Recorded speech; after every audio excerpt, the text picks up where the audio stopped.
नमस्कार दोस्तों, स्वागत है आपका मेरे चैनल गोविंद गोपाल में फिर से एक बार। दोस्तों आज इस वीडियो में हम बात करेंगे एक ऐसी समस्या के बारे में जिसका सामना आपने कभी ना कभी अपने विद्यालय में ज़रूर किया होगा। हम बात कर रहे हैं विद्यालय की स्वच्छता को लेकर, विद्यालय की साफ सफाई को लेकर, और इसको लेकर अक्सर प्रधानाध्यापक पर कार्रवाई भी होती है। खासकर जब विद्यालय के शौचालय गंदे मिलते हैं, विद्यालय का परिसर अंदर से गंदा मिलता है, तो प्रधानाध्यापक को शिक्षा विभाग के उच्च अधिकारियों के द्वारा अच्छी खासी डांट भी सुनने को मिलती है। यानी कि प्रधानाध्यापक का दायित्व है कि दोनों की साफ सफाई होनी चाहिए। वो कहते हैं कि इस गांव में जो सफाई कर्मचारी है उसने जो है शौचालय साफ़ नहीं किया है, इसकी वजह से ये गंदगी पड़ी हुई है। तो कभी कभी आपने प्रधानाध्यापक और सफाई कर्मचारी की आपस में बहस भी सुनी होगी कि मेरा काम ये है और यह काम मेरा नहीं है, इसको मैं नहीं करूँगा। या विद्यालय में सफाई कर्मचारी नियमित रूप से नहीं आ पाते हैं, जिसकी वजह से ये विद्यालय थोड़ा सा गंदा रहता है और उसी दिन औचक निरीक्षण में शिक्षा विभाग के अधिकारी प्रधानाध्यापक जी को डांट लगा देते हैं। ऐसे कई कारण हैं, लेकिन आज हम इस वीडियो में इस समस्या को लेकर इसलिए बात कर रहे हैं क्योंकि 7 नवंबर 2024 का एक पत्र हमें प्राप्त हुआ है जिसमें कुछ बिंदु दिए गए हैं। उस बिंदु से काफ़ी कुछ स्पष्ट हो रहा है कि विद्यालय में साफ सफाई किसकी जिम्मेदारी है और उसको लेके किसको आगे क्या कार्य करने चाहिए।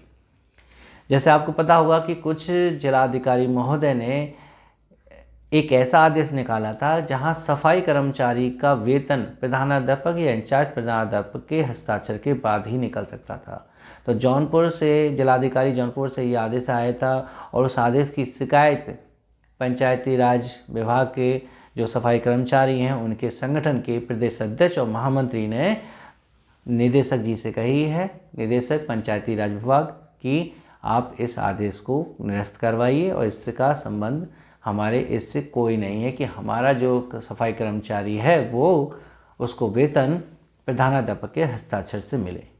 तो क्या ये गलत है कि प्रधानाध्यापक के हस्ताक्षर होने चाहिए सफाई कर्मचारी के वेतन पे? तो इसको लेकर निदेशक जी ने स्पष्ट कर दिया है कि जो रूल हैं उसी के अकॉर्डिंग समस्त जिलाधिकारी आगे की कार्रवाई सुनिश्चित करें।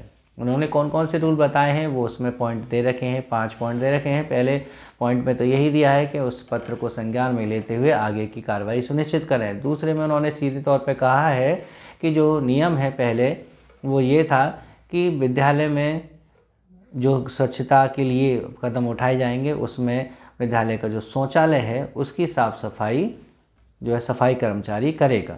सफाई कर्मचारी को गांव का जो सार्वजनिक शौचालय है, विद्यालय का जो शौचालय है, उसको सफाई करने की जिम्मेदारी होती है और उसका जो वेतन है वो ग्राम प्रधान के हस्ताक्षर के बाद ही निकलता है। यानी ग्राम प्रधान उसकी उपस्थिति प्रमाणित करता है, वही उसका प्रमाण पत्र देता है और प्रमाण पत्र में अगर कुछ फर्जी पाया जाता है तो ग्राम प्रधान पर भी इसके खिलाफ कार्रवाई की जा सकती है। तो ग्राम प्रधान सफाई कर्मचारी की उपस्थिति सुनिश्चित करेगा और उसी के साइन के बाद ही उनका वेतन जारी हो पाएगा। इसके लिए हम बात करें सिर्फ सफाई की, तो विद्यालय के शौचालय की सफाई उस समय सफाई कर्मचारी करते हैं। लेकिन बात है कि विद्यालय के शौचालय की सफाई और विद्यालय के परिसर के बाहर की सफाई जो है सफाई कर्मचारी कर रहे थे। कि विद्यालय के परिसर के बाहर तो गांव का ही आ गया, तो उसका सफाई जो है सफाई कर्मचारी करता है और विद्यालय के शौचालय करता है। लेकिन विद्यालय के प्रांगण को साफ़ करने को लेकर अक्सर बहस होती थी, और क्योंकि पहले नियम नहीं था कि सफाई कर्मचारी विद्यालय के प्रांगण को भी साफ़ करे, लेकिन संशोधन हुआ और संशोधन में सेक्शन जो 10.3 था उसमें 10.4 भी हुआ और 10.4 में संशोधन किया कि अब सफाई कर्मचारी को विद्यालय के परिसर का जो शौचालय है उसको विद्यालय परिसर के अंदर और विद्यालय परिसर के बाहर तीनों जगह सफाई करनी है। तीनों जगह की, क्योंकि ये माना गया कि विद्यालय परिसर के अंदर अगर स्वच्छता नहीं होगी, साफ़ सफाई नहीं होगी, तो वहाँ पर शिक्षा का वातावरण नहीं पैदा किया जा सकता। शिक्षा का वातावरण नहीं बनेगा, साथ ही साथ छोटे छोटे नन्हे बच्चों को बीमारी भी हो सकती है। तो इसलिए इसमें संशोधन किया गया और विद्यालय के शौचालय के साथ साथ बाहर के प्रांगण के साथ साथ विद्यालय के प्रांगण को भी शामिल किया गया अंदर से। तो अब सफाई कर्मचारी की जिम्मेदारी है कि वो विद्यालय के शौचालय को साफ़ करे, विद्यालय के अंदर प्रांगण को झाड़ू लगाए, उसकी सफाई करे और विद्यालय के आसपास जो गंदगी है उसको भी साफ़ करे। तीनों जगह उसको साफ़ करना होगा। अब बीच में जो आदेश आया कि प्रधानाध्यापक के हस्ताक्षर के बाद सफाई कर्मचारी का वेतन निकलेगा। 1-2 जिलों में हुआ, लेकिन उन जिलों को ये आदेश अब दे दिया जाता है कि अब आगे से ऐसा नहीं होगा। प्रधानाध्यापक उनका वेतन निकालने के लिए अधिकृत नहीं है।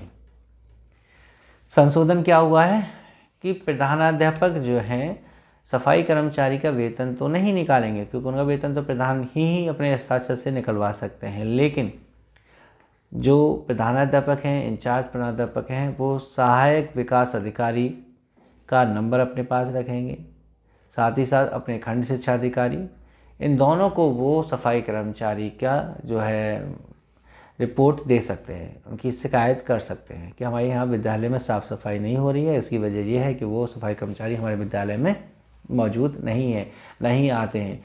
तो वो चाहे तो इन शिकायत इन दोनों अधिकारियों से करेंगे। ये दोनों अधिकारी यानी खंड शिक्षा अधिकारी जिला विशेष शिक्षा अधिकारी महोदय से शिकायत करेंगे, और जिले के जो अधिकारी हैं यानी जिला विशेष शिक्षा अधिकारी महोदय शिकायत करेंगे जिला पंचायत अधिकारी को, जिला पंचायत राज अधिकारी को। वो कार्रवाई करेंगे फिर अपने कर्मचारी पर। कुल मिला के प्रधानाध्यापक सिर्फ शिकायत कर सकते हैं घुमा फिरा के वहाँ पर, तब जाके सफाई कर्मचारी पर ये कार्रवाई हो सकती है कि वो विद्यालय नहीं आ रहे हैं। और सबसे नज़दीक तो उनके प्रधान जी हैं, वो सबसे पहले तो प्रधान जी से ही कहेंगे। प्रधान जी से कहने पर अगर समस्या का समाधान नहीं होता है और प्रधानाध्यापक को अपनी कुर्सी बचानी है कि कोई अधिकारी मुझे आके इस बात पर न डांटे कि सफाई नहीं हो रही है, तो वो इसकी सूचना अपने उच्च अधिकारियों को दे सकते हैं। तो इस तरीके से सफाई कर्मचारी का दायित्व तो बढ़ गया। प्रधानाध्यापक का भले ही उसमें से रोल हट गया, क्योंकि हो सकता है कहीं ना कहीं पॉसिबिलिटी हो सकती है कि प्रधानाध्यापक ने शायद सफाई कर्मचारी का कहीं ना कहीं शोषण किया हो। जब उन्हें पता चला कि मेरे ही हस्ताक्षर से इनका वेतन निकलेगा, तो विद्यालय परिसर की सफाई, शौचालय की सफाई और अन्य काम भी प्रधानाध्यापक ने सफाई कर्मचारी से करवा लिए हों, या फिर उन्हें अच्छा नहीं लगा हो, इसलिए उनका अपना संगठन है, उनका अपना अधिकार है, और उन्होंने अपने संगठन से बात करी। प्रदेश अध्यक्ष और महामंत्री ने सीधे पत्र लिख के इसका विरोध कर दिया कि हम प्रधानाध्यापक के हस्ताक्षर से अपना वेतन प्राप्त नहीं करेंगे। और यही पत्र धीरे धीरे निदेशक तक पहुंचा। निदेशक जी ने समस्त जिलाधिकारी को निर्देशित कर दिया कि जो नियम है उसके अकॉर्डिंग ही काम करवाएं, लेकिन जो संशोधन हुए हैं दोनों नियमों में, वो संशोधन यही कि कर्मचारी की साफ सफाई की जिम्मेदारी कहाँ कहाँ की है वो विशेष तौर पर उनको याद दिला दिया जाए। तो सफाई कर्मचारी को लेके इतनी सी बात, सिंपल सी बात है, उनसे बहस करने से कोई फ़ायदा नहीं है। उनको बस इतना याद दिलाइए कि भाई आपका जिम्मेदारी है, आप विद्यालय के शौचालय के और विद्यालय के प्रांगण को झाड़ू लगा के स्वच्छ कर दें। कुल मिला के विद्यालय भी स्वच्छ और साफ हो जाएगा, जहाँ पर शिक्षा का वातावरण बहुत अच्छा बनेगा, क्योंकि स्वच्छ विद्यालय ही स्वस्थ शिक्षा का भी योगदान देता है। तो ये थी आज की अपडेट, और हमें उम्मीद है कि इससे आपको कहीं ना कहीं थोड़ा बहुत तो फ़ायदा मिलेगा। तो इसलिए प्लीज़ वीडियो को लाइक तो कीजिएगा, अपने दोस्तों के साथ शेयर भी कीजिएगा, और चैनल को सब्सक्राइब कर लीजिएगा, ताकि बेसिक शिक्षा और शिक्षा में से जुड़े अपडेट हम आपको दे सकें। तो मिलते हैं आपसे अगली वीडियो में ऐसी कुछ अपडेट के साथ। तब तक के लिए नमस्कार, जय हिंद।